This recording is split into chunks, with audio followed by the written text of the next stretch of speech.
Hello everyone, welcome to another video of mine. Today is the fourth and final part of the 4 laws of behavior change. This final part is making it satisfying.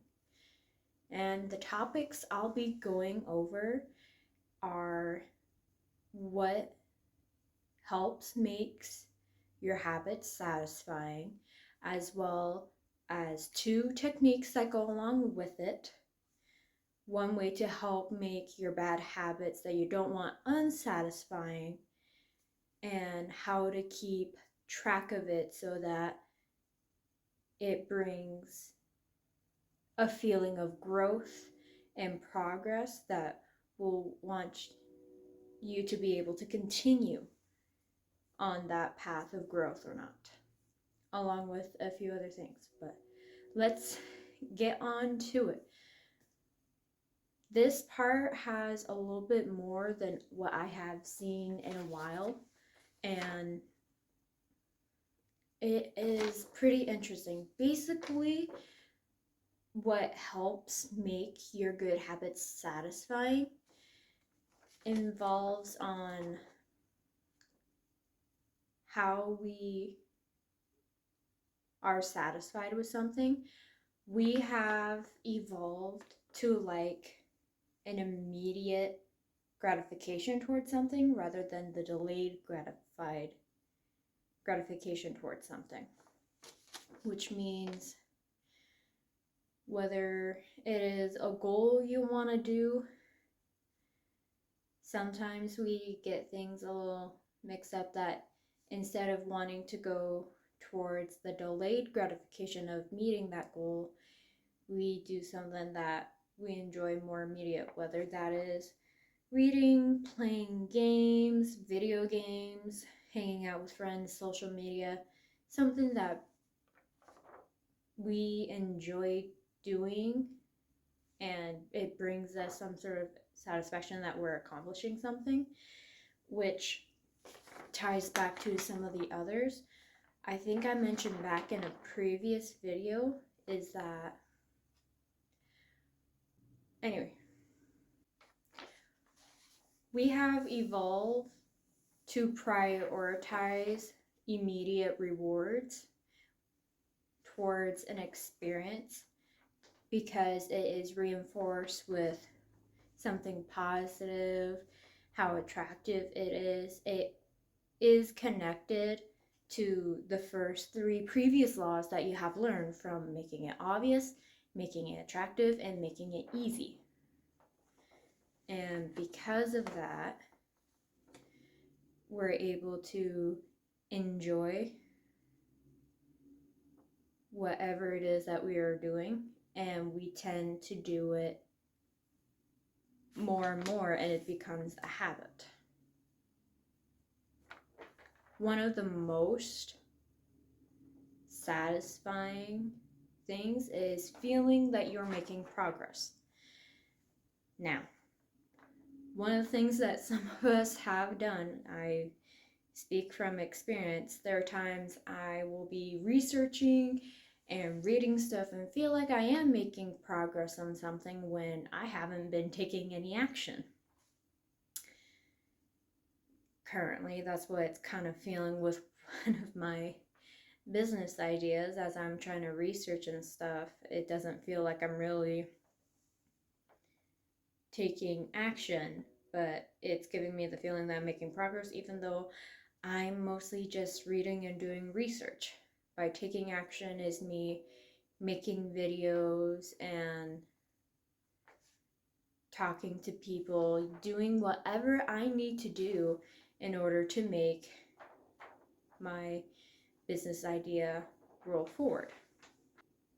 There is a way to help make your habits satisfying and the feeling of progress, which you could do a habit tracker. Now, it doesn't have to be a permanent thing for those that have done habit trackers and it is not really your thing. It could be a very temporary thing. What I have learned, start with one habit and create visual cues. Something we've talked in the first video of making it obvious. You gotta set up cues. And we gotta use the gratification to our advantage, since we have evolved to like the immediate gratification than the delayed gratification. By doing this, start with one habit and tie it with an immediate reward followed by an immediate cue, which is something visual, whether it is a calendar and you have an X on a mark of how many days you've completed that said habit, or something else, but visual cues helps,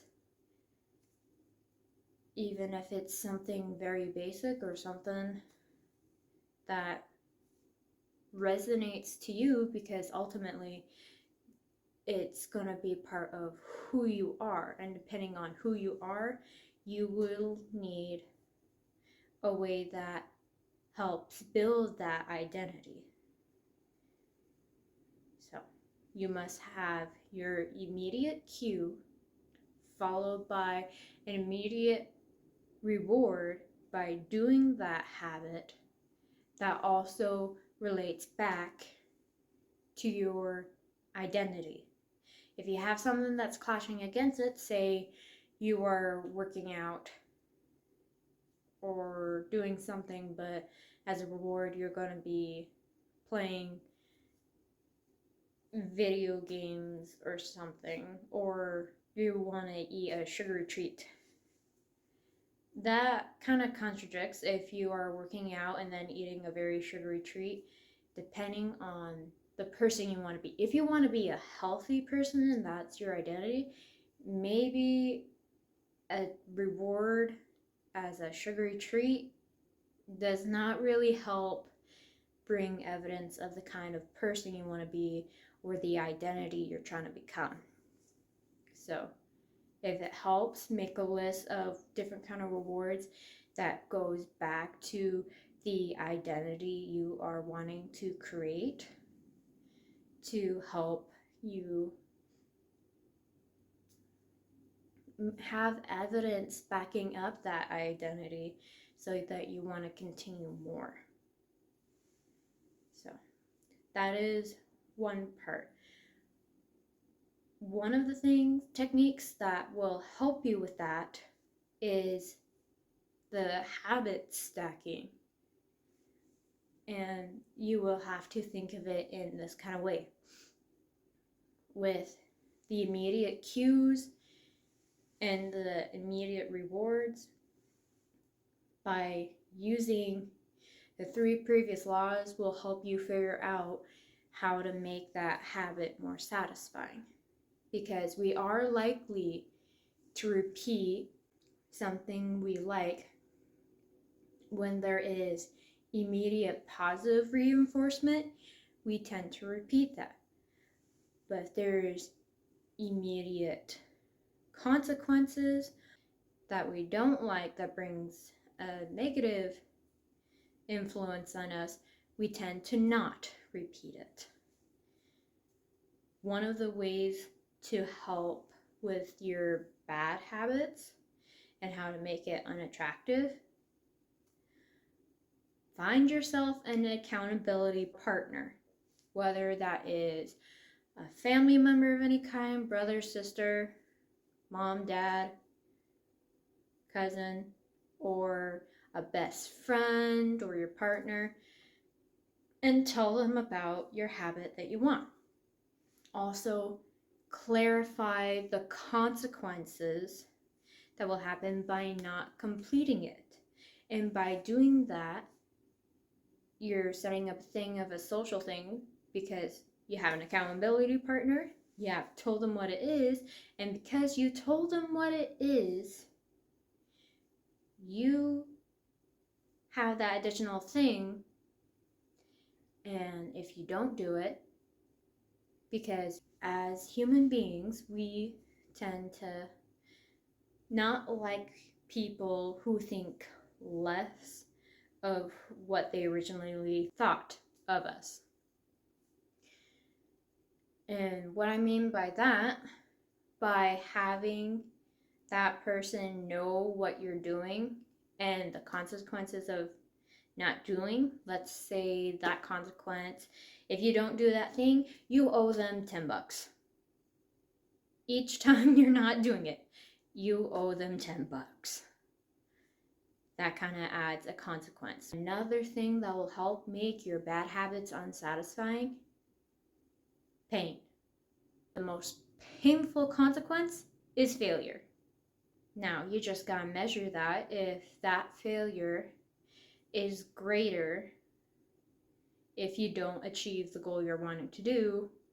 How I would explain this: fear of staying where I am with jobs that I am not happy doing, the feeling of being miserable and stuck. My version of failure for this, if I don't take the jump. That is kind of my personal reminder, is like, no, this is the consequence if I don't do this, if I don't make videos, if I don't learn, go outside of my comfort zone, and do what I need to become the person I need to be. So that is my consequence. If you miss your habit, miss only one day. Try your best not to make it 2 in a day. When you miss a day of that habit, quickly make up for it by getting it done. Don't try, it's like, oh, I missed that habit, guess I'm not. No! If you realize it's like, oh, I said I would do this at this time, do it. Right as soon as you realize that, it's like, I missed this, I was supposed to be at this time, but I can still do it, and I'll do it now. Just know that next time, for tomorrow, you will do it at the time, at the date that you have said you're going to do it. Otherwise, missing 2 in a row, you're going to have a hard time keeping it consistent. Now, the second tactic I kind of said already to help with your good habits is a tracker. Now, doesn't really have to be all fancy unless you want it fancy, but it is better to consistently track doing one habit than trying to track consistently 10 different habits. So try to start small. Gratification is an immediate thing for something that we like. The consequence has to also be immediate. And it has to be relatable. So that every time when you're doing a certain habit that you don't want and is not good, have that immediate consequence, which you could learn how to figure out those set consequences through the past 3 laws that not only went over on how to make your habits attractive, obvious, and easy, you've also learned some things on how to make your bad habits not obvious, unattractive, and difficult. Those will help you set up so that when it comes to those bad habits, it's a lot more difficult and uninteresting in doing that said bad habit. There's also a thing called a habit contract, which means you are adding a social cue or post that kind of keeps you accountable, because you are letting everyone know what you're doing, and that sets more eyes on you, which helps keep you honest, as well as like, all right, now that I have said this to this, I now must take action so that I complete it, because now there's a lot of people watching or knowing about this, and they will check in on you. People are pretty nosy, and it's just part of who we are. We tend to kind of check in and find out. It's like, so, have you really done this? Have you not? And it's like, it's either a yes or it's a no. No, I haven't. It kind of adds another thing, because we don't like other people thinking less than how they already think of us. Whether it is someone who thinks highly of us, whether that is close ones or a friend that speaks very highly of you, if they have found out some things that you don't do, even though you said you do, their opinion drops. And their first opinion has become less. And because of that, over time, they're like, when they hear you say that you're going to do this thing, but you don't, they're like, yeah. They're not going to pay attention. They're not going to have the same opinion of you anymore. And that gets our attention and realize it. But these habits of how to have good habits and how to keep back the bad habits, those techniques should help you, that you won't necessarily have to go through that pain again, or if you've ever been through that pain. By doing something consistently every day, even just for 5 minutes, it kind of goes back to the 2-minute rule. You should be able to start your habit in less than 2 minutes. Start. The starting point. By you constantly doing that every day. Part of the 2-minute rule is seeing if you have the habit of showing up. If you could show up for it every day, over time, that solidifies. As soon as you have mastered the art of showing up, in time, you could extend that time frame of doing that said habit for a little bit longer, because you have mastered the first 2 minutes of showing up for that said habit. Now, after that is done, you could go on in growth. When it comes to your habits, do stuff that helps with stuff that you kind of are already at advantage of. Do the things that you can do, that you're interested in, that you could spend time and get lost track in. I'm not saying don't work on your weaknesses. Work on your weaknesses. But you gotta start little at a time. Even just the smallest increments. But for now, it's mostly just keeping track of the habits. As long as they connect to your identity and who you want to become, and it aligns, you will have evidence that backs up that identity, that you enjoy, that it's easy to do, and you enjoy it. As you keep on doing it, the easier it'll become, and you'll make it to that long-term goal.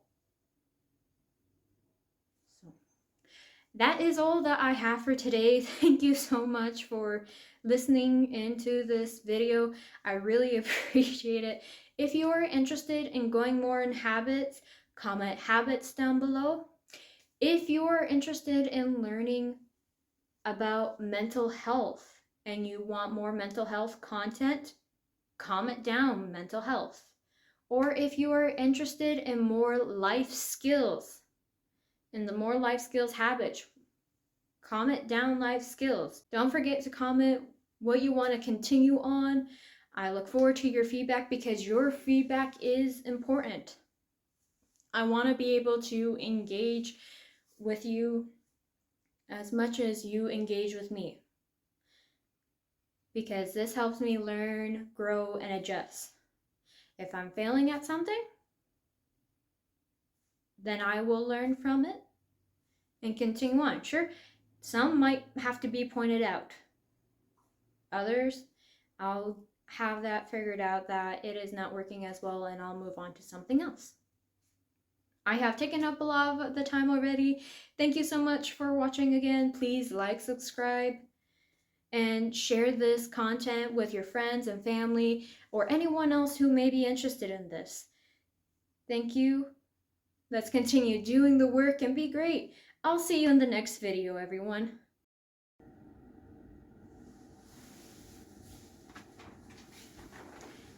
Now,